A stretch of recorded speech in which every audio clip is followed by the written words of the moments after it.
Oi, gente, tudo bem? Sejam todos muito bem-vindos a mais um episódio do nosso Pode Falar Mãe. Hoje o assunto aqui é desfraude. Não sei você, mas eu estou vivendo exatamente esse momento e que desafio, né? Acho que se eu fosse esclarecer cada detalhe que me intriga aqui, ficaríamos horas conversando. Então se prepare para anotar e vamos logo para a nossa entrevista, não temos tempo a perder. Aqui comigo hoje, então, duas profissionais mega gabaritadas para falar sobre o tema. No nosso estúdio, Ângela Ferreira, que é psicóloga, pós-graduada em psicanálise e atende não só mães como famílias inteiras, grupos, né, Ângela, trazendo esses desafios da maternidade. Muito obrigada por aceitar o convite. Eu que agradeço, Larissa. E online temos a gaúcha que fala com a gente diretamente da Bahia, Fernanda Paz, especialista em higiene natural, criadora do projeto Bebê Sem Fralda Brasil, pós-graduanda em neuropsicologia e tem 3 livros publicados sobre o tema, né, Fê? Muito obrigada também por dedicar um tempinho aqui para a nossa conversa. Eu que agradeço. Obrigada a você, Larissa. Vamos para a pergunta básica, então, que é a primeira, né, que todos os pais se fazem, se tem idade ideal para começar o desfraude. Vou pedir para a Ângela começar respondendo para a gente. Tudo bem. Na verdade, não tem uma idade ideal. A Sociedade Brasileira de Pediatria, ela orienta que entre 2 e 3 aninhos, a criança, ela começa a desenvolver ali a maturidade neurofisiológica para ela começar o processo de desfraude. Mas não significa que os pais, a criança fez 2 aninhos, agora eu tenho que começar o desfraude do meu filho. Não é uma regra. Não é uma regra. É importante que os pais observem os sinais, a maturidade neurofisiológica dessa criança. O mais importante não seria a idade. Não seria a idade, porque senão os pais eles acabam ficando assim, meu filho fez 2 anos, então agora eu posso começar o desfraude? E aí o processo de desfraude deixa de ser da criança e começa a ser dos pais. Começa um controle, uma pressão, e é isso que a gente não quer que aconteça, a gente quer que a criança desenvolva a sua autonomia. E então... aí, Fer, concorda também com essa questão da idade? O que mais você tem para acrescentar aí pra gente? Concordo, sim, e gostaria de trazer uma contribuição histórica, né? A gente vai lá para 1900, quando não existia essa coisa de método de treinamento esfinteriano. Em 1920, 1930, mais ou menos, aí ganhou força um método voltado para os pais, em que as técnicas eram rígidas, punitivas e coercitivas. Aí, por volta de 1940... a pediatria analisou que não estava bom esse modelo e pensou que estava na hora de modificar e ter um olhar mais voltado para a criança. 1940, 46, um pediatra chamado Benjamin Spock trouxe essa ideia da prontidão, que seria o quê? Analisar essas capacidades neuropsicológicas da criança, ter um olhar mais atento e respeitoso para as suas capacidades físicas e emocionais também. Já mais ou menos por 1960, através de um pediatra e professor universitário, que é o Braselton, muito conhecido até hoje, a prontidão aí, então, ela realmente ganhou força. Inclusive, o que a Academia Americana de Pediatria traz e a Sociedade Brasileira de Pediatria trazem é que esses sinais de prontidão nada mais são do que capacidades motoras grossas das crianças que elas desenvolvem por volta dos 2 anos e 6 meses. Agora, meninas, vocês duas falaram sobre os sinais, acho que é importante a gente falar sobre isso aqui também, porque quando os pais vão pesquisar, né, na internet sobre o desfraude, é a primeira coisa que aparece, né? Sinais do desfraude, vários especialistas colocando, você tem que, por exemplo, já li que é quando o bebê começa a ficar incomodado com a fralda suja, ou quando avisa que fez o xixi ou cocô, ou até tem sinais mais ligados ao desenvolvimento, né, de uma maneira geral, como, por exemplo, conseguir subir degraus de uma escada, intercalando as perninhas. Isso faz algum sentido? A gente tem que levar em consideração esses sinais ou já entra mais num mito aí, Ângela?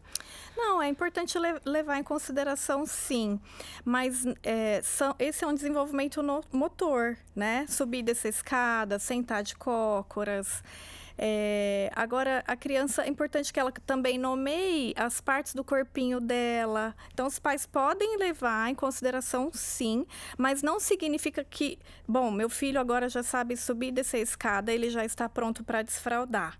Até falar algumas palavras, né? Já li, olha, quando começa a falar uma quantidade X de palavras, né? Ou formar frases. E isso era realmente uma dúvida que eu tinha. Eu falava, poxa, mas o que uma coisa tem a ver com a outra, né? É porque fala um pouco sobre o desenvolvimento neuromotor, né? Então, mas a gente também precisa observar o desenvolvimento emocional. E aí, quando a gente se dá conta que essa criança, ela está contando, né, o que está acontecendo no corpinho dela, quando ela conta, percebe o seu xixi, percebe o cocô, e ela conta, ela tem uma construção de um pensamento próprio. Ela não está só sobre o comando do adulto. Tendo um adulto disponível e com tempo para observar, a criança, ela, além desses sinais neuromotores, né, neurofisiológicos, ela também vai contando para os pais o que está acontecendo no corpinho, e isso pode significar que ela já consegue reter, que ela consegue segurar. Isso que eu ia te perguntar justamente, né? Uma coisa também ela perceber que ela fez, e a outra ela ter o controle sobre aquilo, né? Eu consigo segurar até ir até o banheiro, por exemplo. É diferente. É diferente, porque às vezes ela está contando, mas ela ainda não consegue controlar, né? Ter esse controle do esfíncter, né? Que a gente fala, bom, eu consigo reter até que momento. Então, se tem um adulto ali disponível para conduzir no sentido de auxiliar essa criança, o processo do desfraude, ele fica mais tranquilo. Porque às vezes a criança, ela precisa também de ver, sabe assim, olhar, mamãe tá no banheiro. Às vezes a gente perde a nossa privacidade, né? Vai fazer um xixi de porta aberta. Não significa que você tá ali, vem aqui, olha, mamãe tá fazendo xixi, mas a criança passa e vê, né? Ela entende que aquilo é algo natural. Ela entende que aquilo é algo natural, ela vê a mãe apertando a descarga. Para aquilo não ser algo assustador, porque às vezes o barulho da descarga é assustador para a criança também, né? Sim. Então, quando a gente pensa no desenvolvimento da criança, o desfraude é um marco de desenvolvimento, né? Mas você está... desenvolver significa também parar de se envolver muito com aquilo. A criança, ela também está conseguindo ter autonomia. Eu adiantei um pouquinho aqui no início também que a Fernanda é especialista em higiene natural e muita gente não tem familiaridade com esse tema, né, Fer? Em alguns casos até rola um certo preconceito porque é visto como uma técnica que já se aplica com o bebê ainda recém-nascido. Então, vou aproveitar também a oportunidade de pedir para você explicar um pouquinho para a gente, né, o que é a higiene natural, como que funciona. Pronto, a higiene natural é uma técnica gentil, não coercitiva, de observação por parte dos pais e cuidadores a respeito das necessidades fisiológicas de eliminação dos bebês, que é o xixi e o cocô. Como isso funciona na prática aí, né? Com o bebê recém-nascido, por exemplo. Ela pode ser iniciada desde o nascimento, mas não existe limite de idade para começar a praticar, e é por isso que a gente vem trazendo a higiene natural como uma técnica, né, uma abordagem positiva para o desfraude. Como funciona na prática? Os pais e cuidadores vão aprender a identificar na sua criança a necessidade de eliminar o xixi e o cocôzinho, através de sinais de eliminação, que podem ser visuais, auditíveis e táteis. Inclusive, a Sociedade Brasileira de Pediatria, a Academia Americana de Pediatria, elas recomendam que os pais aprendam esses sinais de eliminação para facilitar o processo de desfraude. Mas não significa necessariamente deixar o bebê sem fralda.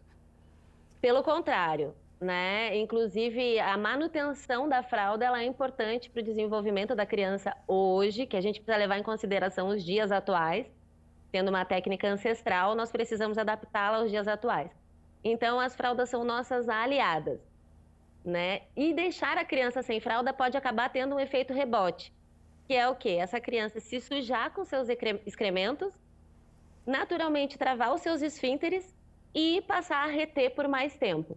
Então, a higiene natural, ela visa o desenvolvimento da criança no aprendizado com relação ao relaxamento dos seus esfínteres. Certo. E a atenção vamos dizer assim, uma maneira diferente de um outro olhar também, né, por parte dos pais, porque a maioria, pelo menos acredito, né, não tem esse hábito, principalmente com o recém-nascido, você não se preocupa, né, você fala, poxa, imagina que eu vou saber quando, né, ele vai ter vontade de fazer xixi ou cocô, mas é possível identificar desde o início, então.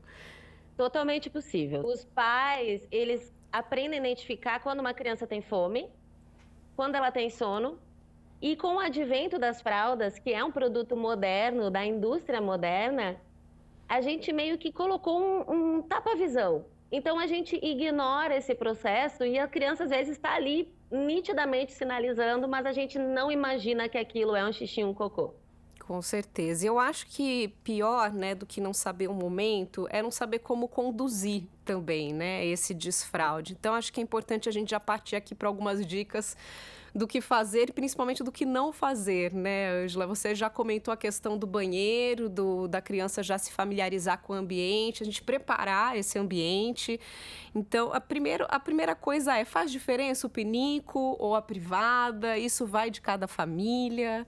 Não faz diferença. A gente oferece, adapta e mostra para a criança, apresenta para a criança e deixa a criança escolher, né? Não tem criança que opta pelo pinico, tem criança que opta pelo aquele redutorzinho, né? Que tem, né, coloridinho, e aí depende a opção é da criança. É importante que esteja adaptado ao tamanho dela, para ela se sentir confortável.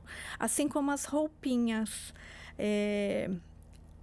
Quando a gente pensa em autonomia, é importante que a criança também tire a roupinha e consiga colocar a roupinha sozinho. O brincar livre, né? Brincar com tinta, com guache, com argila, porque a criança ela vai sentindo e vai tendo a propriocepção do corpinho, né? Aquilo vai ficando... Melecas, né? Uhum. A gente está falando de melecas. Sim. Então, a criança hoje fica muito na tela.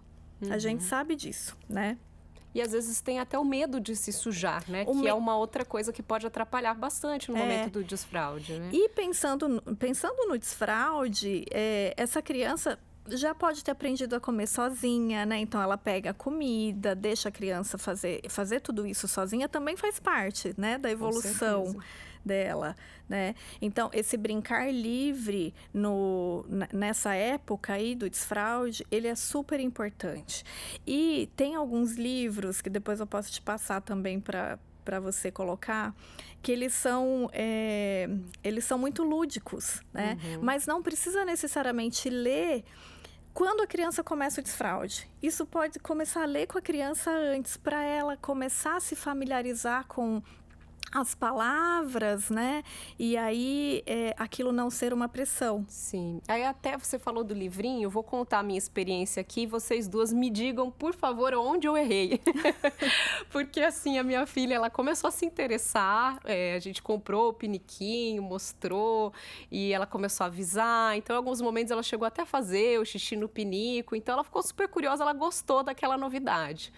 E eu tinha comprado uns livrinhos e eu levei o livrinho junto. Enquanto ela sentou no piniquinho, eu comecei a contar aquela historinha e tal. No fim, deu certo, ela fez o xixi, ficou feliz. Só que ela atrelou o pinico a histórias. Então, ela fala, eu quero ir no pinico. Mas ela não quer ir no pinico porque ela quer fazer o xixi ou o cocô. Ela quer ir no pinico porque ela quer que eu conte histórias pra ela. E aí, eu cheguei a esse momento em que, assim, eu já entendi que ela não tá com vontade. Ela quer que eu conte história. Então, eu comecei um trabalho reverso, né? Eu falei, filha, eu posso contar história pra você em qualquer lugar. Não precisa ser no pinico.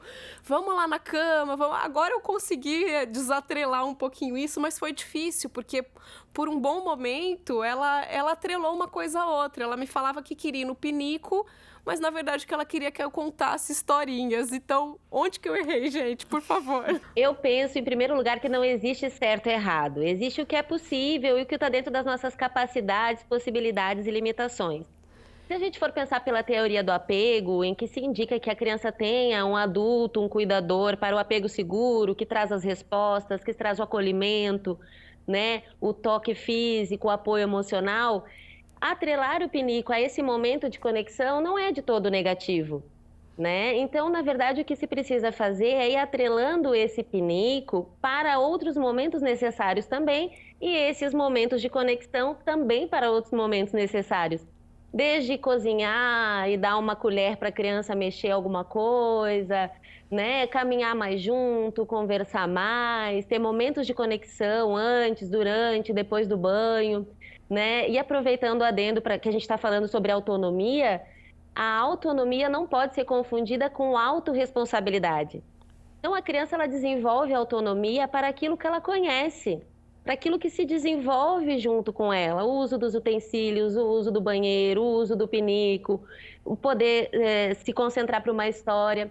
Mas ela não pode ser autorresponsabilizada para a compreensão lógica daquele processo. Sim. Então, trazendo um exemplo para a alimentação, não é porque a criança já come sozinha que ela é responsável por gerir os alimentos ou os momentos de se alimentar. Perfeito. Então, voltando ao pinico, não se preocupe que você não errou. Você fez o que estava diante do seu momento, da sua capacidade.